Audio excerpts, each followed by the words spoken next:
Lockdown से पहले गीता के घर का नजारा कुछ ऐसा था कि रोहन ऑफिस जाता था और शिविन स्कूल।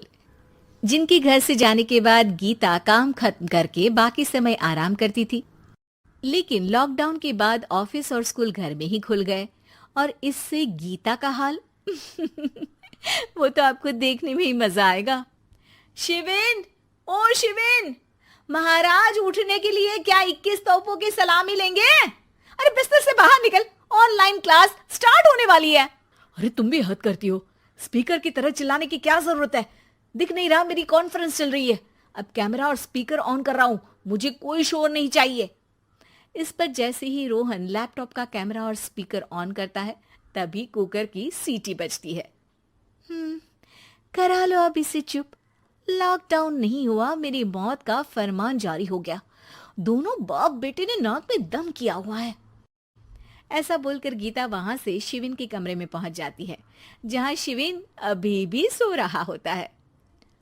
ओ आलसी, अब अगर 5 मिनट में नहीं उठाना तो आज तेरा गेम और यूट्यूब कैंसिल। माँ की बात सुनकर शिविन बिना 1 मिनट गंवाए उठ खड़ा होता है। उठ गया, अभी नहाकर भी आता हूँ। ये नाटक कहीं और, मुंह पर गीला कपड़ा मार और पढ़ने बैठ। शिविन की ऑनलाइन क्लास स्टार्ट हो जाती है, जिस पर गीता उसे वहां बिठाकर रसोई में चली जाती है। थोड़ी देर में उसे कमरे से कुछ आवाज सुनाई देती है, जिसे सुनकर वो कमरे में वापस आती है। हाय राम, तुझे क्लास अटेंड करने के लिए बोला था, कैमरा ऑफ करके बिस्तर पर नाचने के लिए नहीं बोला था। मम्मी मुझे कुछ समझ नहीं आ रहा, आप बाद में पढ़ा देना ना, वैसे भी अटेंडेंस तो लगी गई है। हाँ हाँ बेटा, जरूर बन जा, तू अभी से हम सबका बाप बन जा। अरे नहीं मतलब कहां से लाते हो इतना दिमाग, और पढ़ाई करते हुए ये चला कहां जाता है? नाइस क्वेश्चन, दिमाग से पूछकर बता दूंगा। शिविन की बातों से परेशान होकर गीता उसे मारने के लिए जैसे ही आगे बढ़ती है तभी वो कमरे से बाहर भाग जाता है। अब शिविन आगे आगे और गीता हाथ में चप्पल पकड़े उसके पीछे पीछे पूरे घर में दोनों घूम रहे होते हैं। इसी बीच वो रोहन के पास पहुंच जाता है और शिविन को मारने वाली चप्पल रोहन के लैपटॉप पर जाकर गिरती है। ओए माँ! मम्मी, अब पापा को चप्पल मार रही हो? वो आज तक के रिपोर्टर, चुपचाप जाकर क्लास अटेंड कर ले, नहीं तो अगली तेरे पीछे लगेगी। इस पर शिविन वहां से चला जाता है, जिसके बाद रोहन गीता से कहता है, इस सर्कस के लिए कुछ बोलना चाहोगी? अरे क्या करूं, जब से तुम दोनों घर में रहने लगे हो घर अपने आप ही सर्कस बन गया है और मैं तुम्हारी नौकर। कभी बेटी को संभालो तो कभी बाप के नखरे उठाओ। इन्हीं सब उथल पुथल में दिन बीतते रहते हैं, जिसमें हर रोज घर के अंदर कुछ नया सियप्पा खड़ा मिलता है, जो ज्यादातर शिविन और रोहन के ऑनलाइन स्कूल और ऑफिस से रिलेटेड ही होता है। एक सुबह, शिविन चल उठ, आज की क्लास जल्दी है। कैमरा ऑफ करके आप अटेंड कर लो। अरे ऐसे छित्तर पड़ेंगे, दादी नानी सब एक साथ याद आ जाएंगी। गीता की लाख मशक्कतों के बाद क्लास तो खत्म हो जाती है, लेकिन उसके बाद शिविन फोन इस्तेमाल करते हुए इंस्टाग्राम रील बनाने लगता है। रसोड़े में कौन था? तुम थी, मैं थी, कौन था? कौन था? हाँ, मैं गरीब हूँ। अरे ओ गरीब के बेटे, आजा, मैं बनाती हूँ तुझे गरीब। मैं बताती हूँ रसोड़े में कौन था।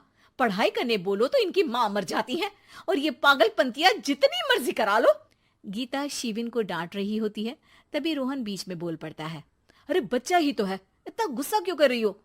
बेटे का साथ देने की इसी एक कोशिश में अब शिविन के साथ साथ रोहन भी गीता के गुस्से की सूली पर चढ़ जाता है। अगर बेटे पर इतना ही प्यार आ रहा है तो इसे क्लास अटेंड क्यों नहीं कराते, इसका होमवर्क क्यों नहीं कराते? उस समय तो बहुत जल्दी मीटिंग आ जाती है, वो काम मैं करूं और यहाँ इस बेफिजुली की चीज में तरफदारी करके बन जाओ महान। हे भगवान, कोई तो इनके ऑफिस और स्कूल खुलवाओ, मैं इन्हें और घर में नहीं सह सकती। अरे कुछ और मांग लेती, क्योंकि तुम्हारी ये विश इस साल तो पूरी होने से रही, कोरोना। हाय नास पिटे ने जिंदगी ही बर्बाद कर दी। खाए कोई पचाए कोई, कल मुझे चुन चुन कर सबको मेरी बद्दुआ लगेगी। उन्होंने दुनिया का और इन बाप बेटे दोनों ने मेरा जीना मुश्किल कर दिया।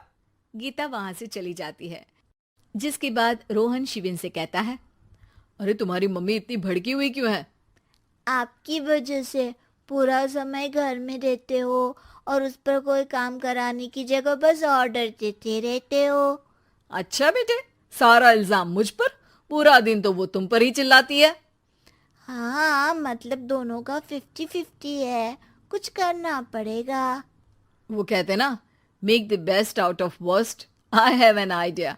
वैसे तुम्हारी माँ सही कहती है, बहुत जुबान चलाने लगे हो, कम बोला करो। अगली सुबह रोहन और शिविन अपनी गलती को सुधारने के लिए गीता के उठने से पहले घर का आधा काम खत्म कर देते हैं, जिसे देखकर गीता खुश हो जाती है और फिर बाकी बचा काम वो तीनों मिलकर पूरा कर लेते हैं। जिसके बाद अब वो सब मिल बांट कर हर काम में एक दूसरे की मदद करते हुए लॉकडाउन का मजा लेने लगते हैं।